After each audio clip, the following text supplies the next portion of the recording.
What if I told you that behind the marble walls of America's wealthiest families, secrets exist that would make your blood run cold? Have you ever wondered what happens when billion-dollar empires collide with forbidden desires? Today we explore how one family's Miami getaway transformed from paradise to nightmare in just 48 hours. Dramatic pause. Welcome to Criminal Mind Cortex, where we decode the psychology behind the most shocking crimes of our time. I am your guide through the complex maze of human motivation, where wealth, power, and fatal attraction converge. The story we are about to unfold involves Victor Sinclair, a man whose name adorned skyscrapers and whose influence extended to political corridors across the globe. His public image, the quintessential American success story; his private reality, a labyrinth of dangerous obsessions and fatal miscalculations. This was not simply a crime of passion. This was not merely a family dispute gone wrong. This was the inevitable collision of unchecked power, forbidden desire, and the illusion of immunity that extreme wealth often creates.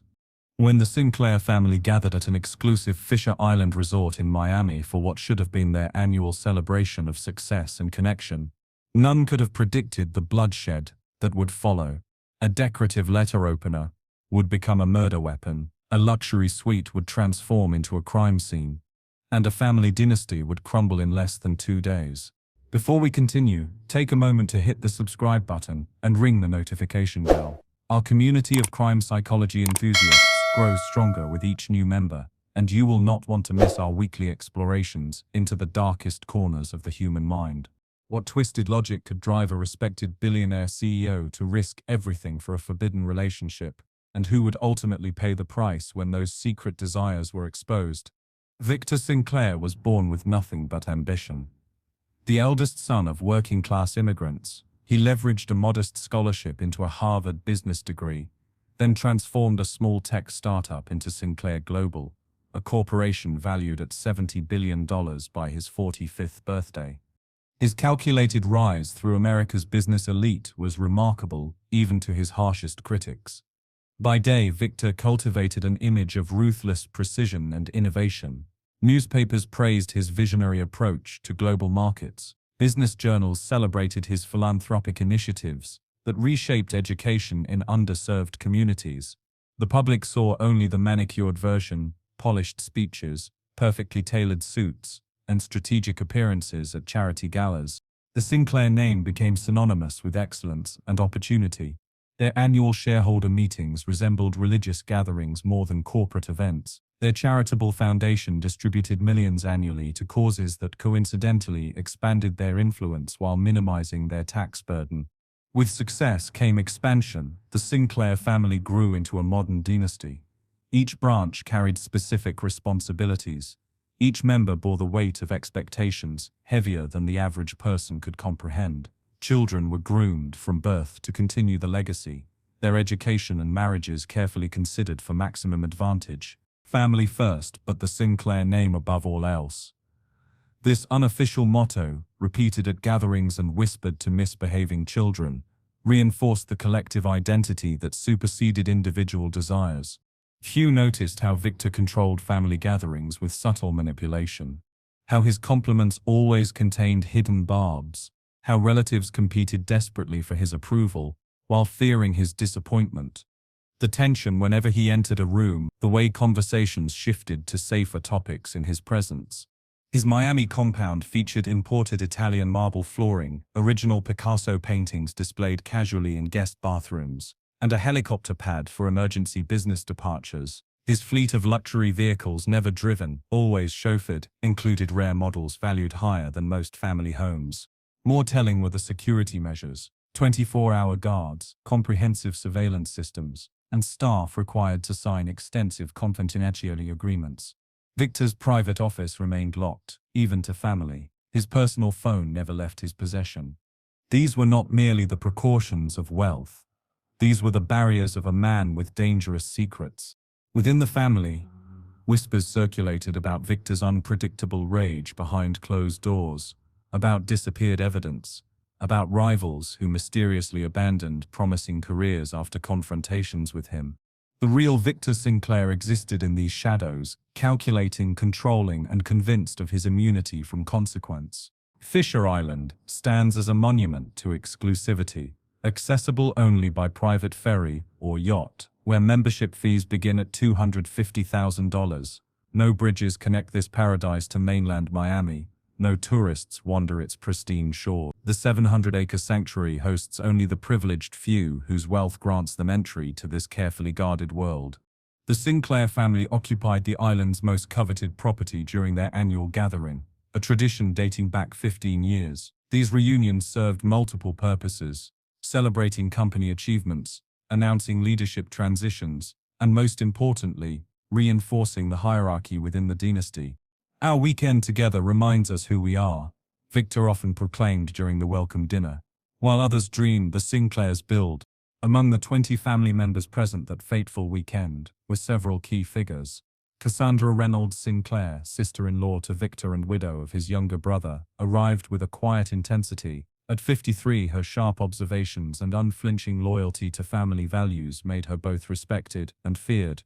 Marcus Sinclair, Victor's nephew and heir apparent to several company divisions, brought his endless ambition and barely concealed resentment of his uncle's micromanagement.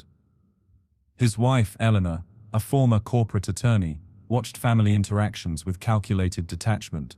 Then there was Liana Sinclair, 26, Victor's niece through his late brother. Her delicate beauty and quiet intelligence made her a favorite among the family. Few noticed her careful avoidance of direct interaction with her uncle in group settings. Fewer still observed their lingering glances when they thought nobody was watching. Beneath the gleaming surface of infinity pools and champagne brunches, currents of tension flowed. Conversations halted when certain members approached. Family photos captured strained smiles and rigid postures. The private security team, unusually numerous this year, monitored not just the perimeter, but the family itself. The Miami sunshine illuminated everything except the truth. Against the backdrop of crashing waves and swaying palm trees, the countdown to catastrophe had already begun.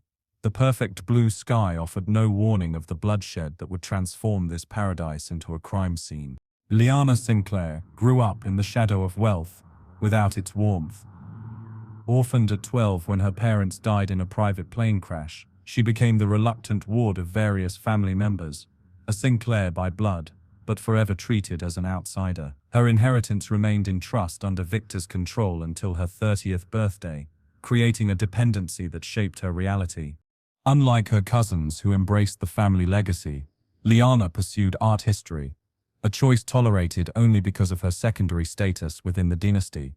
Her apartment in New York, though luxurious by normal standards, represented the minimum acceptable lifestyle for someone with her surname.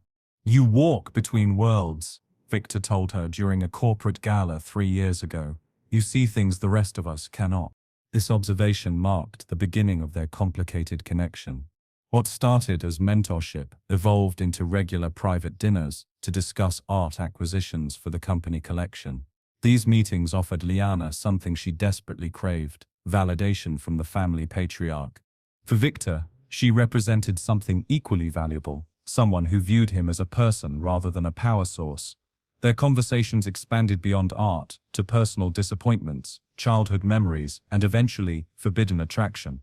"The rules that govern ordinary lives exist to protect ordinary people," Victor whispered during their first physical encounter in his Manhattan penthouse. "We are not ordinary."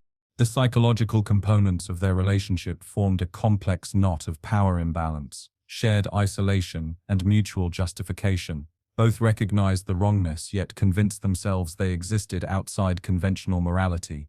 Both mistook emotional intensity for profound connection. In Miami, their secret meetings followed a careful pattern. Liana would rise before dawn to sketch on the private beach. Victor would join her during his morning security walk. 20 minutes of conversation in plain sight, yet intimate enough to sustain them until nightfall, when more dangerous meetings could occur. The second night of the family gathering, they met in the garden pavilion, a glass structure hidden by tropical foliage. Security cameras had been conveniently redirected. Staff had been dismissed for the evening. "We cannot continue this forever," Liana said, her voice barely audible above the fountain. "Something will break." If you are fascinated by the psychology of forbidden relationships, take a moment to like this video and share your thoughts in the comments. What drives powerful people to risk everything for dangerous connections?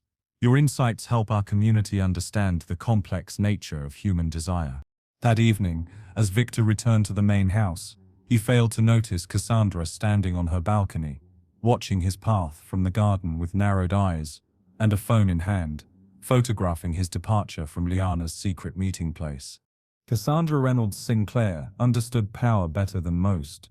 Widowed at 41 when her husband Victor's brother died unexpectedly, she navigated the family dynamics with precision. Never remarrying, she instead dedicated herself to preserving the Sinclair legacy through meticulous observation. The foundation of wealth is vigilance, she often reminded younger family members. Her position as board trustee for the family foundation gave her legitimate reason to monitor everyone's behavior. Her suspicions about Victor and Liana began 6 months earlier at the winter charity ball. A gesture, his hand lingering too long on the small of her back. A glance exchanged across the ballroom floor.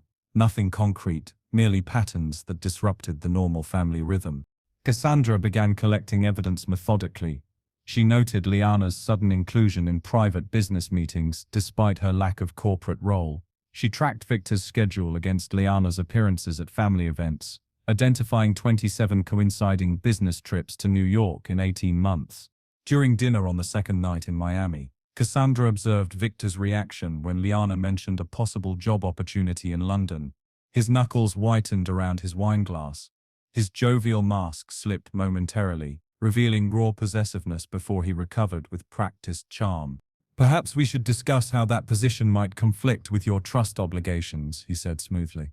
The following morning, Cassandra positioned herself near Victor's beach path during his supposed security check. She witnessed their meeting innocent appearing to casual observers. But the intimate body language told a different story. She placed her assistant on coincidental patrol duties, creating 3 near discoveries, interrupting them in the garden pavilion with urgent paperwork, entering Victor's suite unexpectedly with gift baskets, appearing at the private beach during dawn meetings. Each close call increased the nervous energy between the forbidden lovers. Victor grew irritable during family meetings. Liana became withdrawn at group activities. Their attempts to compensate with exaggerated normalcy only heightened Cassandra's certainty. Meanwhile, the extended family remained absorbed in their own dramas. Marcus fought privately with his wife about Victor's control of their financial decisions. Younger cousins competed for attention and approval. Business tensions created shifting alliances among siblings and in-laws. All remained oblivious to the gathering storm as Cassandra compiled her evidence. Photographs, timestamps, witness accounts from staff. Her expression revealed nothing, but her journal filled with damning details. By the third day, Victor and Liana's secret teetered on collapse. Their caution eroded under increasing pressure, making them vulnerable to the most dangerous person in any wealthy family, the one nobody notices watching. The Sinclair family gathered for Sunday brunch beneath a waterfront pergola adorned with fresh orchids.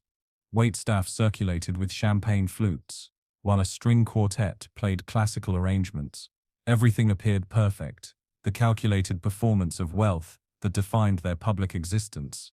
Victor stood to offer his customary toast. "To family bonds that transcend all else," he said, raising his glass with practiced confidence.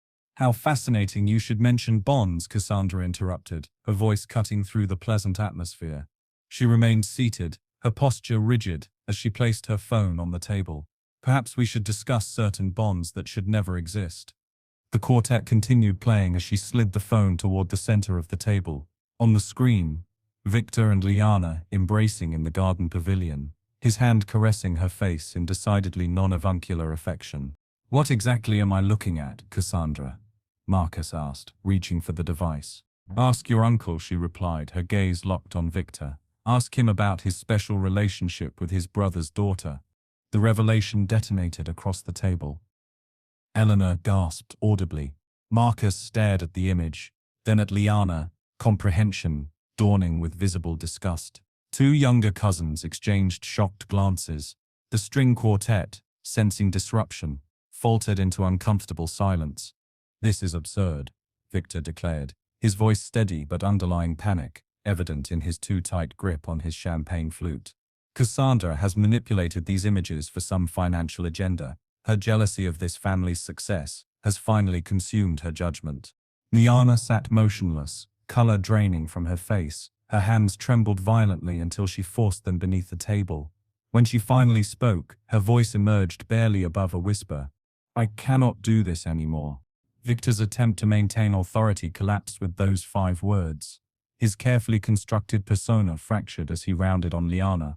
"You will say nothing," he commanded. No longer the charming patriarch, but a threatened predator. Family members recoiled from his sudden transformation. Security personnel shifted uncomfortably, uncertain whether to intervene in a family matter.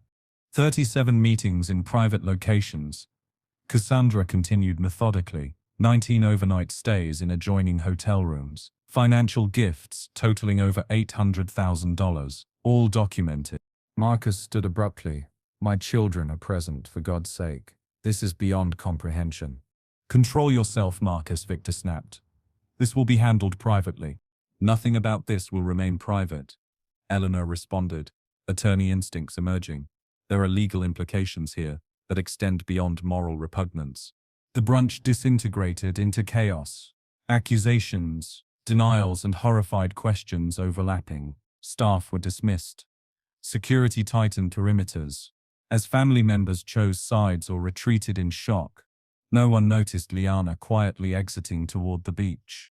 No one except Victor. The most devastating revelation came 3 hours later, when Marcus discovered financial records on Cassandra's phone, revealing an even more shocking truth. Liana was not merely Victor's niece. DNA evidence suggested she was his biological daughter. The resort fell into uneasy silence as evening descended.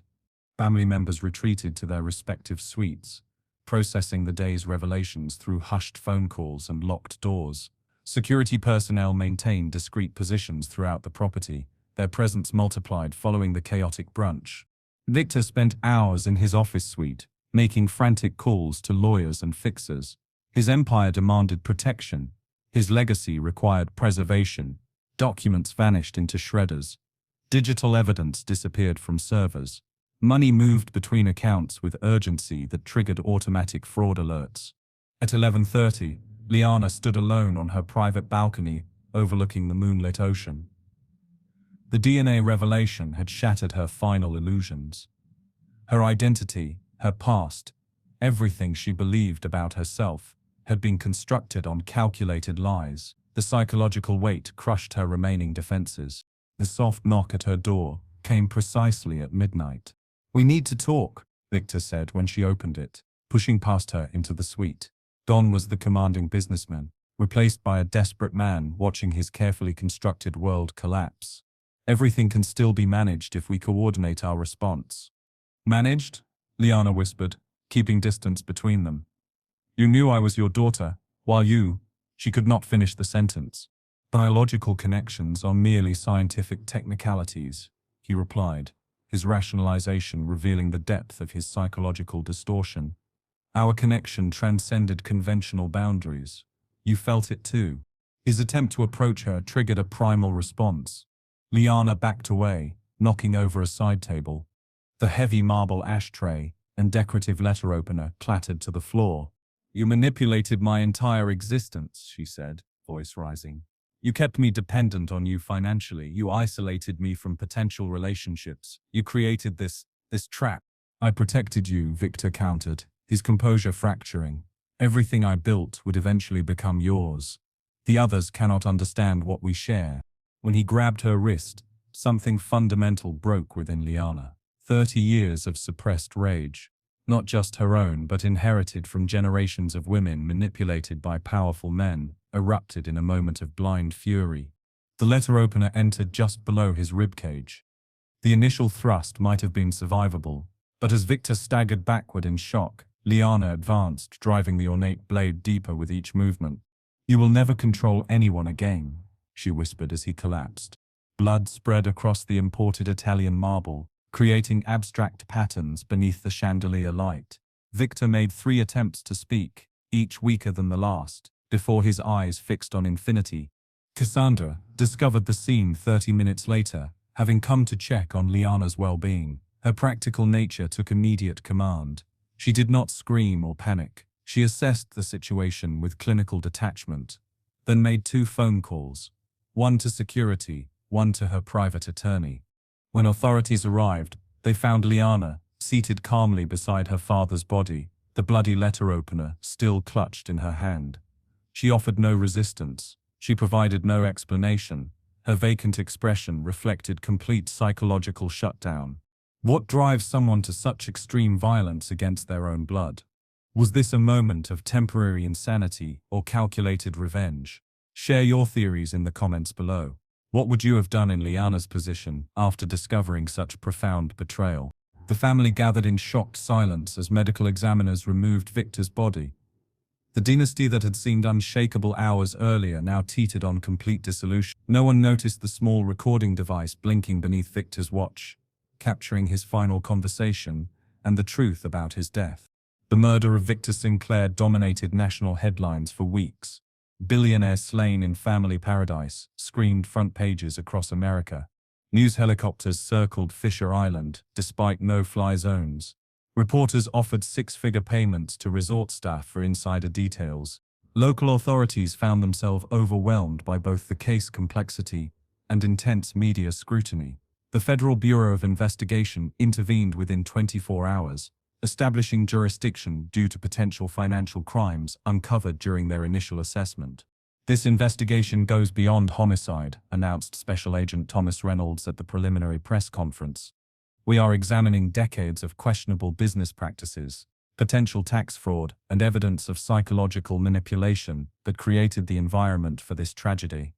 The Sinclair global stock price plummeted 43% in 2 trading days.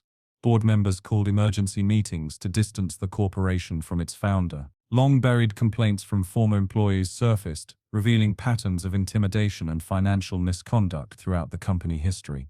Family members scattered globally, each hiring separate legal teams. Marcus Sinclair, presumed heir to the empire, found himself locked out of critical accounts when digital forensics revealed his complicity in multiple international tax schemes. Eleanor filed for divorce within 72 hours of returning to New York.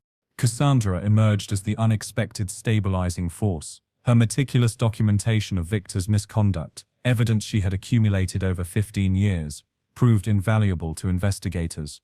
Her testimony revealed the calculated nature of his control over Liana and other family members.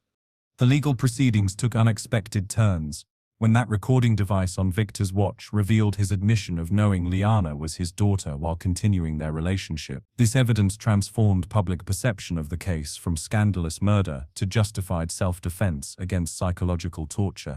Medical evaluations diagnosed Liana with complex post-traumatic stress disorder resulting from prolonged manipulation and emotional abuse. Prosecutors ultimately reduced charges from first-degree murder to involuntary manslaughter, with recommendations for psychological treatment rather than incarceration. Most shocking to investigators, discovery of a hidden vault in Victor's Miami compound containing evidence linking him to 3 unsolved disappearances of former business rivals. Cold cases from 2 decades earlier suddenly found new leads. The Sinclair fortune, estimated at $11 billion, remained frozen in legal limbo as claims against the estate multiplied. 5 previously unknown individuals came forward with paternity claims and DNA evidence suggesting Victor had maintained multiple secret families across different countries. What other secrets do you think remain buried in the Sinclair empire? Would justice have ever been served if Victor had not been killed? Share your thoughts below about whether extreme wealth makes people believe they are above both law and morality. The news broke internationally within hours. Sinclair empire heir murdered in family scandal dominated headlines across financial and mainstream media. Reporters swarmed the marina, where private ferries departed for Fisher Island. Helicopters circled overhead, capturing aerial footage of crime scene investigators moving methodically through the exclusive property. The Miami-Dade Police Department established a command center in the resort's conference facility. Detective Gabriela Morales, head of the high-profile crimes division, conducted 28 separate interviews over 72 hours. Each family member provided a slightly different perspective on the relationship between Victor and Liana, creating a mosaic of manipulation, control, and psychological abuse. The wealthy believe different rules apply to them, Detective Morales later stated in her official report. This case demonstrates the consequences when that belief system collapses. Sinclair Global stock plummeted 42% in the first trading day following Victor's death. Emergency board meetings convened in New York, London, and Singapore simultaneously. Succession plans designed for orderly transition proved inadequate for scandal-driven collapse. 3 executive vice presidents resigned immediately, unwilling to navigate the public relations catastrophe. The family structure disintegrated along predictable fault lines. Marcus led one faction, claiming rightful control of company assets. Cassandra championed another, arguing for complete restructuring. Cousins and distant relatives emerged from obscurity, with legal claims based on obscure trust provisions. 6 separate lawsuits were filed within 2 weeks. Wealth that had taken generations to accumulate now fueled its own destruction through legal warfare. Private investigators hired by competing family branches uncovered additional scandals, financial improprieties, tax evasion strategies, and evidence suggesting Victor had manipulated his brother's death years earlier. The criminal investigation revealed the most damaging evidence through Victor's watch recording. The audio captured not just his final conversation, but his explicit admission of knowingly pursuing a relationship with his biological daughter. The psychological manipulation documented in those 4 minutes transformed public perception of Liana from villain to victim. The legal team constructed a defense based on years of documented emotional abuse and psychological control.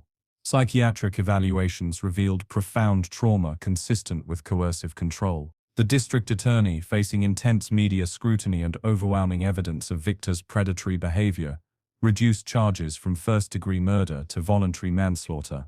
3 months after the Miami tragedy, as the family empire continued its public dismantling, forensic accountants made a discovery that altered the entire narrative.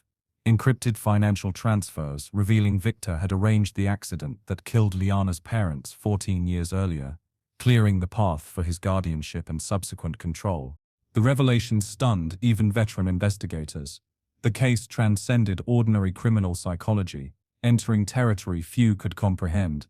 A man so consumed by power and forbidden desire that he orchestrated a double murder to acquire control of a child he knew to be his biological daughter. The Sinclair case reveals fundamental truths about how extreme wealth distorts psychological reality. When individuals accumulate power beyond ordinary constraints, they often develop a dangerous sense of immunity, believing rules exist for others, not themselves. Victor's progression from successful businessman to predator followed this classic pattern of corruption through isolation. Wealth creates psychological barriers between the self and consequences, explains Dr. Amara Josephs, forensic psychologist who analyzed the case. The wealthy rarely hear no. Their environments actively remove obstacles and resistance. This absence of boundaries can deteriorate moral reasoning over time. The forbidden relationship exhibited classic elements of coercive control. Victor systematically removed Liana's financial independence, isolated her from potential support systems, and established himself as the primary authority figure in her life. His dual role as uncle and secret biological father created a power imbalance no healthy relationship could overcome. Family members missed critical warning signs that psychological research identifies as predictive of abuse. Victor's excessive interest in Liana's personal decisions, his anger when she pursued independence, his lavish gifts followed by emotional withdrawal, and his careful management of her access to family resources. These behaviors occurred openly, yet remained invisible, because wealth normalized control dynamics. The family interpreted his manipulation as standard patriarchal leadership rather than predatory grooming. The societal implications extend beyond one family tragedy. The case exposes how financial power shields abusers from normal detection systems. Household staff witnessed concerning behaviors, but remained silent, prioritizing employment security over intervention. Family members recognized troubling patterns, but avoided confrontation that might threaten their financial interests. Most disturbing was the discovery that multiple professionals, attorneys, financial advisors, and security personnel possessed knowledge suggesting impropriety, yet failed to report concerns. This collective silence surrounding wealth reveals how money corrupts, not just individuals, but entire systems of accountability. The psychological destruction extended beyond Victor and Liana to everyone connected to the family system, demonstrating how unchecked power ultimately consumes even those who believe they benefit from its protection. 5 years after the Miami tragedy, the Sinclair survivors walk vastly different paths. Cassandra now heads a foundation for victims of familial abuse, funded ironically by her portion of the dismantled Sinclair fortune. Marcus rebuilt a smaller but ethically managed company, requiring transparency at all levels of operation. Ileana, following a reduced sentence and intensive therapy, lives quietly under a new identity in rural France. Her artwork, exploring themes of identity and reconstruction, sells anonymously in select galleries. The moral clarity emerges from this shattered dynasty. Wealth cannot protect us from the consequences of our choices. No amount of money can purchase immunity from human psychology. Power does not exempt anyone from ethical boundaries. It magnifies our responsibility to maintain them. The destruction of the Sinclair family reminds us that secrets demand payment with compound interest. What begins as private compromise eventually requires public reckoning. The facades we construct eventually collapse under their own weight. If this exploration of wealth, power, and corruption resonated with you, please subscribe and join our community dedicated to understanding the criminal mind. Leave your thoughts below. What family dynasty would you like us to examine next?